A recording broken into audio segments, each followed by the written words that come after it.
નાળિયેરને શ્રીફળ એટલે કે ઈશ્વરનું ફળ કહેવામાં આવે છે અને ગણેશ ચતુર્થીના ભગવાન ગણપતિના પ્રિય મીઠાઈ મોદકમાં જો આપણે નાળિયેરના મોદક બનાવીએ તો તેનાથી રૂડું શું? તો ચાલો આજે લીલા નાળિયેરના મોદક ગણેશ ચતુર્થીમાં ભગવાન ગણપતિને ભોગમાં ધરાવવા માટે બનાવીએ।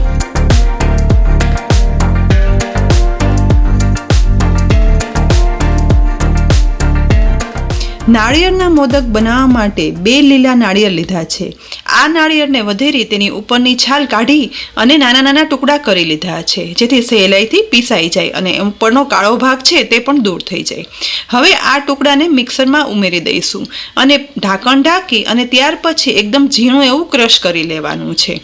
પીસાયેલા નાળિયેરને હવે આપણે જે કઢાઈમાં મિશ્રણ શેકવાનું છે ને તે જાડા તળિયાવાળી કઢાઈમાં આ મિશ્રણ કાઢી લેવાનું છે। આ રીતે બીજા નાળિયેરના ટુકડા છે તે પણ ક્રશ કરી અને કઢાઈમાં ઉમેરી દેવાનું છે। હવે આ ક્રશ કરેલા નાળિયેરને ગેસની લો ફ્લેમ પર શેકવા માટે મૂકી દઈએ। તેની અંદર સાથે 1/4 કપ જેટલું અત્યારે ઘી ઉમેરશું। આ મિશ્રણને આપણે સતત 3 થી 4 મિનિટ સુધી હલાવતા જઈ અને શેકવાનું છે, જેથી નાળિયેરનું બધું છીણ બરાબર શેકાઈ જાય। 2 થી 3 મિનિટ શેક્યા પછી મિશ્રણ થોડું એવું કોરું લાગવા માંડશે, એટલે આ સમયે પહેલા અહીં 1 કપ જેટલું દૂધ ઉમેરી દઈશું। ત્યાર પછી દૂધને કોપરામાં મિક્સ કરતા જઈ અને શેકવાનું છે।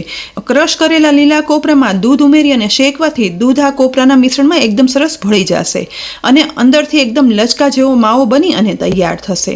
લગભગ 3 થી 4 મિનિટ સુધી શેકાયા પછી આ મિશ્રણ ફરીથી આપણને કોરું લાગવા માંડશે, ત્યારે વધારે 1 કપ જેટલું દૂધ ઉમેરી દેવાનું છે અને ત્યારબાદ ફરીથી આ બધું શેકશું।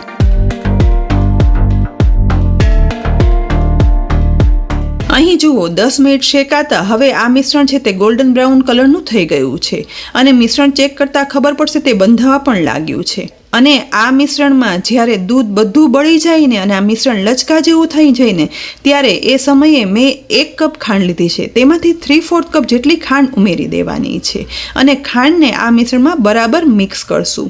ખાંડ ઉમેરી અને મિક્સ કરવાથી ગેસની લો ફ્લેમ પર આ મિશ્રણ થોડું એવું ઢીલું પડશે, પરંતુ સતત મિક્સ કરતા આ બધી ખાંડ ઓગળી જાય અને મિશ્રણમાં મિક્સ થઈ જશે અને આ મિશ્રણ છે તે સ્વાદમાં ગળ્યું થઈ જશે। ઓગળેલી ખાંડ મિશ્રણમાં મિક્સ થઈ ગયા પછી હવે લગભગ 4 થી 5 મિનિટ ચલાવ્યા પછી આ સમયે જુઓ બધું મિશ્રણ છે તેમાં ખાંડનું પાણી બળી ગયું છે અને આખું મિશ્રણ હલાવતા એકદમ સરસ ગોલ્ડન બ્રાઉન કલર પણ આવ્યો છે। તો આ સમયે તેમાં 1 કપ જેટલો મોળો માવો ઉમેરી દઈશું। તેની સાથે અડધી ટીસ્પૂન જેટલો એલચી પાવડર પણ ઉમેરી દેવાનો છે અને બધું એકદમ સરસ રીતે મિક્સ કરવાનું છે। અહીં મેં આ માવો છે તે શેકેલો માવો અને મોળો માવો વાપર્યો છે, માટે ખાંડનું પ્રમાણ છે ને તે વધારે ઉમેર્યું છે। જો તમે ગળ્યો માવો વાપરો ને તો એ પ્રમાણે ખાંડનું પ્રમાણ ઓછું કરી નાખવાનું। અને ગાયના દૂધનો શેકેલો માવો અથવા તો તમારે ઇન્સ્ટન્ટ માવો ઘરે બનાવવો હોય ને તો તેની રેસીપીની લિંક મેં ડિસ્ક્રિપ્શન બોક્સમાં આપી જ છે, તો જરૂરથી જોઈ અને તે રીતે માવો પણ તમે ઘરે બનાવી શકો છો। 5 મિનિટ સુધી સતત શેકાતા મિશ્રણ એકબીજા સાથે સરસ ભળી ગયું છે।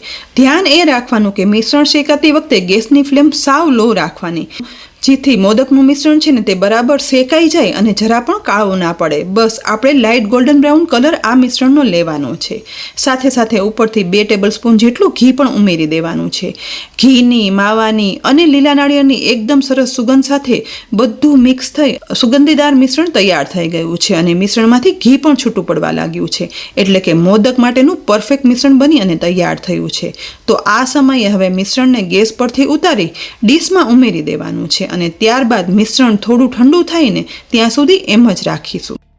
અહીં જુઓ લીલા નાળિયેર માવાનું મિશ્રણ એકદમ હવે ઠંડુ થઈ ગયું છે, એટલે કે હાથથી અડી શકાય તેવું ઠંડુ થઈ જાય ને એટલે અહીં મેં મોદક વાળવા માટે તેનો મોલ્ડ લીધો છે। તો મોલ્ડની અંદર બંને બાજુ ઘી લગાડી લઈશું, જેથી બનેલો મોદક છે ને તે મોલ્ડમાંથી સહેલાઈથી અલગ થઈ જાય। મોલ્ડની અંદર ઘી લગાડાઈ જાય ને એટલે હવે મોલ્ડને આ રીતે બંધ કરી પહેલાં તેની અંદર બદામ અને પિસ્તાના નાની સ્લાઇસ છે ને તે આ રીતે ઉપરની તરફ ગોઠવી દઈશું, જેથી મોદક બને ને તો પછી બહારથી એકદમ સરસ ડ્રાય ફ્રૂટથી ગાર્નિશ થઈ જાય।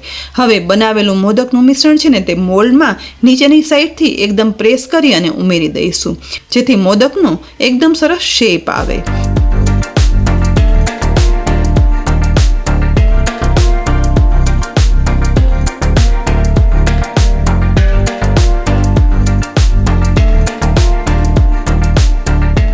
મોલ્ડમાં એકદમ સરસ આ મિશ્રણ ભરાઈ જાય ને એટલે ધીમેથી મોલ્ડ ખોલીશું અને તેમાંથી મોદક અલગ કરશું. જુઓ, એકદમ સરસ શેપ સાથે લીલા નાળિયેરનો મોદક બની અને તૈયાર થઈ ગયો છે અને તેમાં રાખેલી બદામ અને પિસ્તાની સ્લાઇસને કારણે ઉપરથી એકદમ સરસ ગાર્નિશ પણ થઈ ગયો છે. તો આ બનેલો લીલા નાળિયેરના મોદકને એક ડીશમાં રાખી પણ દઈએ અને આ જ રીતે મોલ્ડમાં ધીમે ધીમે કરી મિશ્રણ ઉમેરતા જઈએ. બધા મોદક બનાવી અને તૈયાર કરી લેવાના છે.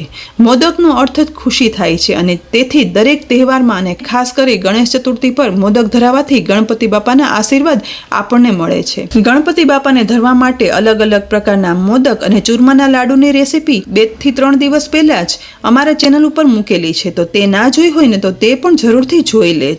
ધીમે ધીમે કરી લીલા નાળિયેરના બધા મોદક બની અને તૈયાર થઈ ગયા છે. તો આ વખતે આ રીતે લીલા નાળિયેરના મોદક બનાવી અને ભગવાનને જરૂરથી ધરાવજો. અને રેસીપી પસંદ આવી હોય ને તો કોમેન્ટ બોક્સમાં લખીને પણ કહેજો. સાથે લીલા નાળિયેરના મોદકની રેસીપી લાઈક કરી અને શેર કરજો. અને આવી જ ઉપયોગી અવનવી રેસીપી જોવા માટે કિચન સિરીઝની યુટ્યુબ ચેનલને સબસ્ક્રાઈબ કરી લેજો અને અમારા ફેસબુક પેજને લાઈક કરી અને ફોલો કરજો, જેથી આવી અનેક ઉપયોગી રેસીપીના અપડેટ્સ તમને તુરંત જ મળે. ફરી મળશું ઉપયોગી રેસીપી સાથે. ત્યાં સુધી આવજો.